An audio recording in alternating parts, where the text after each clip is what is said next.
প্রভুর কাজ হলো আপনাকে দাস বানিয়ে রাখা। যেদিন আপনি চোখে চোখ রেখে কথা বলতে পারবেন, যেদিন সীমান্তে আমার ভাই হত্যার বিনিময়ে তার প্রতিশোধে আপনি বিএসএফ এর খুনিকে যখন হত্যা করবেন, যেদিন আপনি ভারতকে ডেকে পাঠাবেন, যেদিন আপনি ভারতের বিরুদ্ধে সব রকমের রাজনৈতিক, সাংস্কৃতিক এবং তার কোনো সামরিক উদ্যোগ থাকলে তার বিরুদ্ধে পাল্টা সামরিক উদ্যোগ নেবেন, সেদিন ভারত আপনাকে শ্রদ্ধা করবে। আপনাকে জেল সুদূর প্রসারী সংগ্রাম শুরু হয়েছে, সেই সংগ্রামের অংশ হিসেবে আমাদের আপনাদের সকলকে আমাদের জাতীয় শত্রুকে চিহ্নিত করতে হবে। আসসালামু আলাইকুম ওয়া রাহমাতুল্লাহি ওয়া বারাকাতুহু। আলহামদুলিল্লাহ ওয়াসসালাতু ওয়াসসালামু আলা রাসূলিল্লাহ। আউযু বিল্লাহি মিনাশ শাইতানির রাজীম। বিসমিল্লাহির রহমানির রহিম। ওয়া লা তাজিদান্না আশাদ্দান নাস আদাওয়াতাল লিল্লাযীনা আমানুল ইয়াহুদ ওয়াল্লাযীনা আশরাকু। সাদাকাল্লাহুল আযীম। সম্মানিত উপস্থিতি, প্রিয় সাংবাদিক ভাইয়েরা, আপামার এদেশের নাগরিক সমাজ, ফেসিবাদ মুক্ত বাংলাদেশের বর্তমান তত্ত্বাবধায়ক গভর্নমেন্টের দায়িত্বশীল ব্যক্তিবৃন্দ এবং সকল ইসলামী রাজনৈতিক দলের নেতৃবৃন্দ, বাংলাদেশের সকল রাজনৈতিক দলের নেতা এবং কর্মীগণ, আমি আজকে আমাদের এই সমাবেশের দর্শন এবং ফিলোসফি আপনাদেরকে একটু উল্লেখ করতে চাই। আপনারা সকলে জানেন, বিগত 17 বছর শেখ হাসিনার ফেসিড জগদ্দল পাথর আমাদের উপর চেপে বসেছিল। বাংলাদেশের প্রত্যেকটি প্রতিষ্ঠানকে ধ্বংস করা হয়েছে। এদেশের আইন বিভাগ, শিক্ষা ব্যবস্থা, অর্থ ব্যবস্থা, সামরিক বাহিনী, পুলিশ বাহিনী সব প্রত্যেকটা বিভাগকে ধ্বংস করে দেওয়া হয়েছে। আমার ভাইয়েরা, বিগত হাসিনার পতনের পর আপনারা বাংলাদেশের রাজনৈতিক ঘটনার প্রভাব লক্ষ্য করেছেন। দেশে এখন স্থিতিশীলতা প্রতিষ্ঠা হয়নি। দেশের চরম এক অরাজক পরিস্থিতি তৈরি হয়েছে। হাসিনা চলে যাওয়ার পর আমরা দেখলাম প্রতি বিপ্লবের স্বপ্ন দেখে, প্রতি বিপ্লবের স্বপ্ন নিয়ে এই দেশের তথাকথিত হিন্দুত্ববাদের মাথা বিক্রি করে, হিন্দু শান্তিপূর্ণ নাগরিক সমাজের মাথা বিক্রি করে কিছু হিন্দুত্ববাদী সংগঠন হঠাৎ করে তারা মাঠে সরগরম হয়ে গেল। আমার ভাইয়েরা, আমি আজকের এই সমাবেশের একটু ভিন্ন প্রেক্ষাপট আপনাদের সামনে বলতে চাই। বিগত 17 বছরের হাসিনার ফেসিবাদী সরকার এবং হাসিনা মুক্ত বাংলাদেশের বিগত 3 মাসের আমাদের গভর্নমেন্ট, আমাদের অন্তর্বর্তীকালীন সরকার, এই সময়টুকুর যে অস্থিরতা, এই অস্থিরতার পিছনে আমরা বরাবরই আওয়ামী লীগকে দায়ী করে আসছি। নিঃসন্দেহে আওয়ামী লীগ এই বাংলাদেশকে ধ্বংসের দ্বার প্রান্তে নিয়ে গেছে। আজকের এই সমাবেশ থেকে আমরা যে কথা যুক্ত করতে চাই সেটা হলো, বিগত হাসিনা ফ্যাসিজমের পিছনে এবং বর্তমান বাংলাদেশের অস্থিরতার পিছনে শুধু হাসিনার একা এবং আওয়ামী লীগের একক ফ্যাসিজম দায়ী নয়, তার পিছনে হিন্দুস্তানের আধিপত্যকে আমরা প্রধান দায়ী করতে চাই। হিন্দুস্তান বিগত 17 বছর শেখ হাসিনাকে আমাদের মাথার উপর জগদ্দল পাথরের মধ্যে চাপিয়ে দিয়েছিল এবং বিগত সরকারের প্রত্যেকটা গুম খুনের পিছনে ভারতীয় গোয়েন্দা সংস্থাদের তাদের তৎপরতা ছিল। আমরা যখন রিমান্ডে ছিলাম, হেফাজত ইসলামের নেতৃবৃন্দকে এবং ব্যক্তিগতভাবে আমাকে এবং বাংলাদেশের আলেম সমাজের অনেক ভাইদেরকে ইন্ডিয়ান হাই কমিশনের দায়িত্বপ্রাপ্ত ব্যক্তিরা বাংলাদেশের কিছু কুলাঙ্গার, বেয়াদব এবং দেশদ্রোহী ব্যক্তিদের মাধ্যমে তারা জিজ্ঞাসাবাদ করেছে, রিমান্ডে টর্চার করেছে। আজকে আমরা এখানে আবেগের জায়গা থেকে আসিনি, আমরা তথ্যের জায়গা থেকে এসেছি, আমরা বিবেকের তাড়না থেকে এসেছি। আমাদের হেফাজত ইসলাম বাংলাদেশের আজকের এই ডাক, আজকের এই সংগ্রাম, আমি পরিষ্কার বলে দিতে চাই, এটা বাংলাদেশের পুনর্গঠনের সংগ্রাম। আমাদেরকে বাদ দিয়ে বাংলাদেশের পুনর্গঠন হবে না। তৌহিদ জনতার চেতনাকে বাদ দিয়ে বাংলাদেশের পুনর্গঠন সম্ভব নয়।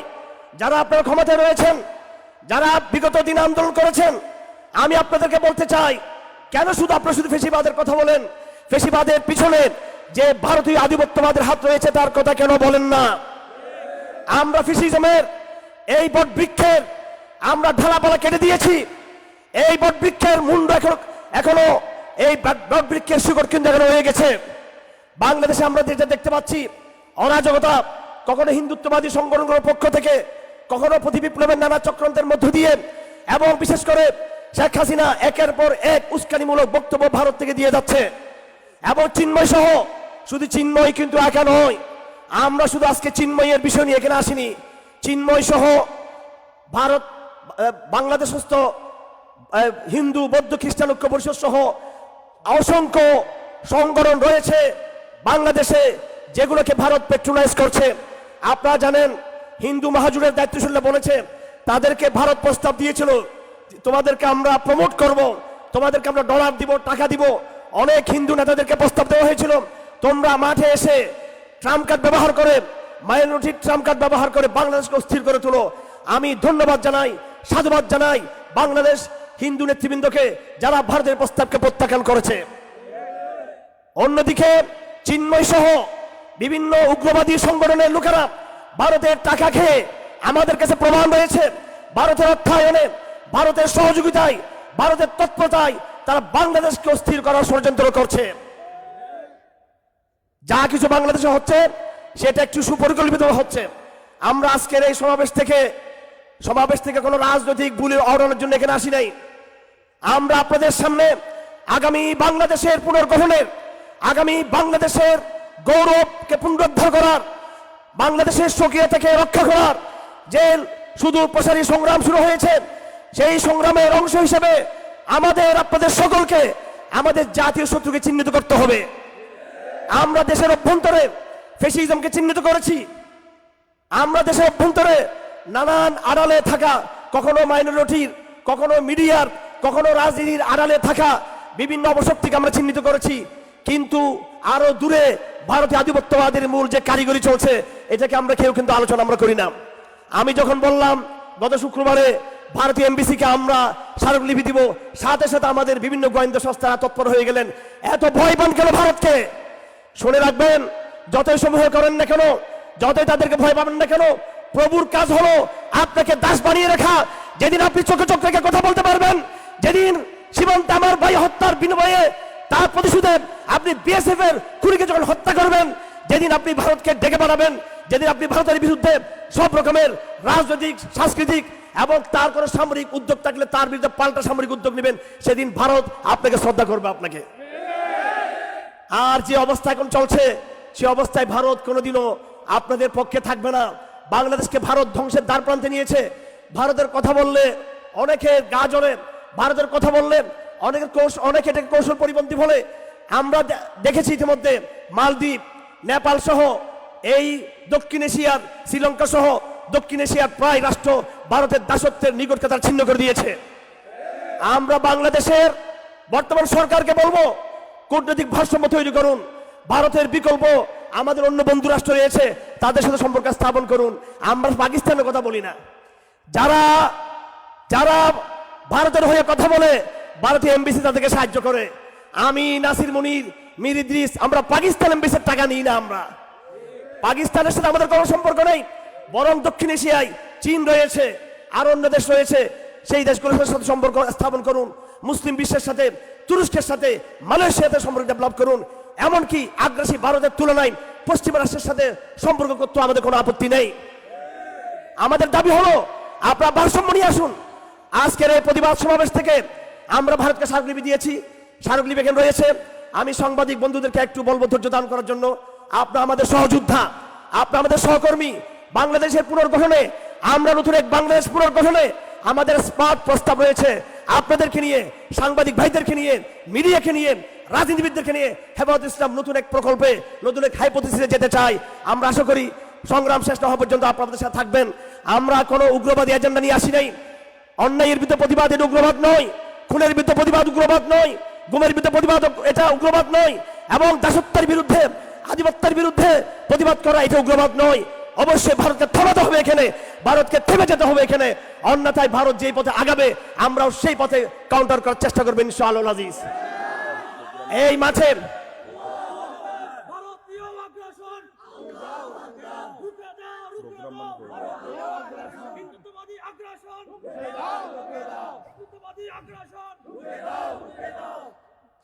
আমার ভাইয়েরা, আমি বেশি কথা বলবো না, কোন রাজনৈতিক আলাপের দিকে যাব না। সবকিছু আপনারা জানেন, বুঝেন। আজকে আমার বক্তব্যের ফোকাস শুধু একটি পয়েন্টে। আমি আপনাদের একটি পয়েন্ট এদেশের গভর্নমেন্টকে বুঝাতে চাচ্ছি, এদেশের মিডিয়াকে, এদেশের নেতৃবৃন্দকে, ছাত্র সমাজকে। সেটা হলো সমস্যার গোড়া চিহ্নিত করতে হবে। ভারতের সাথে আমরা একটা ভারসাম্য চাই। আমরা ভারতের বিরুদ্ধে যুদ্ধ এবং লড়াইয়ের ঘোষণা দিচ্ছি না। ভারত যদি যুদ্ধ চাপিয়ে দিতে চায়, সেই যুদ্ধ ঠেকিয়ে দেওয়ার শক্তি কিন্তু আমাদের রয়েছে। আজকের এই সমাবেশ থেকে আমি চট্টগ্রামস্থ ভারতীয় হাই কমিশনকে হুঁশিয়ার করে দিতে চাই, আপনি আপনার গভর্নমেন্টকে বলুন অনতি বিলম্বে বাংলাদেশ বিরোধী সকল প্রপাগান্ডা বন্ধ করতে হবে। আপনি আপনার দেশের সরকারের সকল রাজনীতিবিদদের মুখে লাগাম লাগান, এবং আপনার দেশের সামরিক বাহিনী, আমাদের জানা আছে তাদের গোয়েন্দা সংস্থাগুলো বাংলাদেশে সামরিক হামলার একটা পরিকল্পনাও তারা কিন্তু করে রেখেছে। ভারতকে বলে দিচ্ছি, 17 বছর হাসিনাকে চাপিয়ে দিয়েছেন, বাংলাদেশে আর কোন নতুন দালালকে আমরা মেনে নিব না ইনশাআল্লাহ আজিজ। ভারত যদি শান্তি চায়, আমাদের সাথে বন্ধুত্ব স্থাপন করতে হবে। আমি ভারতীয় হাই কমিশনের দায়িত্বশীলকে বলেছিলাম, যখন তিনি তার নাম পরিচয় গোপন করে তিনি বলেছিলেন তিনি শ্রীলঙ্কার নাগরিক। শ্রীলঙ্কার নাগরিক হিন্দি ভাষায় কথা বলে না, শ্রীলঙ্কার নাগরিক শ্রীলঙ্কান ভাষায় কথা বলে, ইংলিশ ভাষায় কথা বলে। আপনি আমার সাথে হিন্দি ভাষায় কথা বলেছিলেন, আপনার পরিচয় সবকিছু আমি উদ্ঘাটন করেছি। আপনি ভারতীয় এমবেসির এডুকেশন মিনিস্টার ছিলেন, এবং বাংলাদেশ পুলিশের গোয়েন্দা সংস্থার মাধ্যমে আমরা এটাও জানতে পেরেছি যে আপনি বাংলাদেশের রয়ের স্টেশন ম্যানেজার ছিলেন। সব পরিচয় উদ্ঘাটিত হয়েছে। আপনি আমাদেরকে জিজ্ঞাসাবাদ করেছেন, সেদিন আমি তাকে বলেছিলাম আপনাদের রাষ্ট্রদূত হাটহাজারী মাদ্রাসার উপর দিয়ে মাইজ বান্ডারে যেতে পারে, এবং শাহবাগে যেতে পারে, আপনারা ছায়াওড়ে যেতে পারেন, উদিচির কাছে যেতে পারেন, আরো অন্যান্য আপনাদের সংস্থার কাছে যেতে পারেন, আপনারা চিন্ময়ের সাথে বসতে পারেন। আপনারা কেন আমাদের সাথে ডায়লগ আসেন না কেন? আপনাদের শান্তি মুক্তির পথ একটাই, আপনাদের শান্তি সহাবস্থানের জন্য জরুরি হলো আপনার হেফাজত ইসলামের সাথে আপনার ডায়লগ আসতে হবে, এবং একটা আধিপত্যবাদী যে স্বপ্ন দেখতেছেন সেটা থেকে বের হয়ে একটা ভারসাম্য সৃষ্টি করতে হবে। আমার ভাইয়েরা, আমি আবেগ ছাড়া কথা বলে দিতে চাই, সাংবাদিক ভাইয়েরা, এটা কোনো রকমের আপনার উস্কানি মনে করবেন না। আমরা আধিপত্যবাদী শিকার। বিগত দিনে শেখ হাসিনার আদালত যা কিছু করেছে আমাদের বিরুদ্ধে, এবং এক শ্রেণীর মিডিয়া, আপনারা আমাদের বর্তমান সহযোদ্ধা যারা আছেন, কিন্তু অতীত আমলের এক শ্রেণীর কিছু বুদ্ধিজীবী তারা যা কিছু করেছে আপনারা সকলে জানেন, এগুলো ভারতের চক্রান্তে, ভারতের অর্থায়নে করেছে। আজকের এই সমাবেশ থেকে আমি ঘোষণা দিচ্ছি যে ভারত সরকার হয়তো থেমে যাবে এই জায়গায়, ভারত সরকার হয়তো বাংলাদেশের সাথে ভারসাম্যপূর্ণ বন্ধুত্বের জায়গায় আসবে, অন্যথায় আমরা ভারতের বিরুদ্ধে আমাদের চলমান আন্দোলনকে আরো বেগবান করব, আরো শক্তিশালী করব, আরো জোরদার করব। আপনাদের প্রতি আহ্বান, আমাদের লড়াই আধিপত্যবাদের বিরুদ্ধে, আমাদের সংগ্রাম শেষ না হওয়া পর্যন্ত আপনারা সকলে আমাদের সাথে থাকবেন, নাগরিক সমাজ সাথে থাকবেন, ছাত্র সমাজ সাথে থাকবেন, মিডিয়ার যোদ্ধারা সহকর্মীরা আমাদের সাথে থাকবেন, আলেম সমাজের আন্দোলনের নেতৃত্ব দিবে। সুতরাং আমি আমার এই বক্তব্য শেষ করতে চাই, আমাদের আজকের আয়োজনের ফোকাস একটা জায়গায়, সেটা হলো বাংলাদেশের সব রকমের ভারতীয় এজেন্ডা, ভারতীয় আধিপত্য, ভারতীয় মিডিয়ার প্রপাগান্ডা, ভারতীয় রাজনীতিবিদদের চক্রান্ত, ভারতীয় সামরিক বাহিনীর বাংলাদেশ সম্পর্কে পরিকল্পনা, সব কিন্তু আজকে এখন স্থগিত করতে হবে। আমরা এখন যাব। আমি গোয়েন্দা সংস্থার উদ্দেশ্যে বলতে চাই, আমাদেরকে ঢাকা থেকে চট্টগ্রাম থেকে তারা অনুরোধ করেছেন আপনারা ভারতীয় এমবেসি অভিমুখে যাবেন না। আমি বলেছি আমাদের কর্মীরা স্মার্ট, এরা শিক্ষিত, এরা একটা ইটপাট কলে মারবে না। তারা ভারতীয় এমবেসিতে গিয়ে স্মারকলিপি দিবে। তারা বললেন একটু স্থিতিশীল পরিস্থিতি। আমি বললাম আপনারা তো ভয় পান কেন? শত্রুকে চিনার চেষ্টা করেন, ভয় পাওয়ার দরকার নাই। তারপর তারা অনুরোধ রেখেছেন, সরকার অনুরোধকে আমরা সামনে রেখে আমরা এই চিঠি সরাসরি কুলশিষ্ট চট্টগ্রামের ভারতীয় হাই কমিশনের দিকে না গিয়ে আমরা জেলা প্রশাসকের মাধ্যমে ভারতীয় হাই কমিশনকে সেই চিঠি দিতে চাই। সেই চিঠি আমরা আজকে দিব। চিঠি দেওয়ার পরে সাংবাদিক ভাইদেরকে আমরা ইনশাআল্লাহ সেই চিঠির কপি আমরা দিয়ে দিব, এবং জনগণের সামনেও আমরা সেই চিঠি সার্কুলার করব। আপনারা আমাদের এই রুটম্যাপ ধরে আগামী দিন আন্দোলনকে অব্যাহত রাখবেন, এই আশা আমি করি। এই জমিদুল ফলার ময়দান হলো আমাদের শহীদ সাইফুল ইসলামের রক্ত বিজড়িত, তার স্মৃতি বিজড়িত। এখানে তার জানাজা অনুষ্ঠিত হয়েছে। সেই জানাজার দিন থেকে আমরা আধিপত্যবাদের নতুন এক মাইল ফলক রচনা করেছি। আজকে আমরা দ্বিতীয়বার এখানে জমায়েত হয়েছি। ইনশাআল্লাহ বাংলাদেশের উপর যে আধিপত্যবাদ চাপিয়ে দেওয়া হয়েছে, ভারতীয় আধিপত্যবাদের বিরুদ্ধে আমাদের এই সংগ্রাম চলমান থাকবে। আমি আশা করি আপনারা এই যুদ্ধ শেষ না হওয়া পর্যন্ত, ভারতকে ক্ষান্ত না করা পর্যন্ত আপনারা আমাদের সম্পর্কের সাথে যুক্ত থাকবেন। ওয়া মা আলিল বালাগ ওয়া আখিরু দাওয়ানা আলহামদুলিল্লাহি রাব্বিল আলামিন।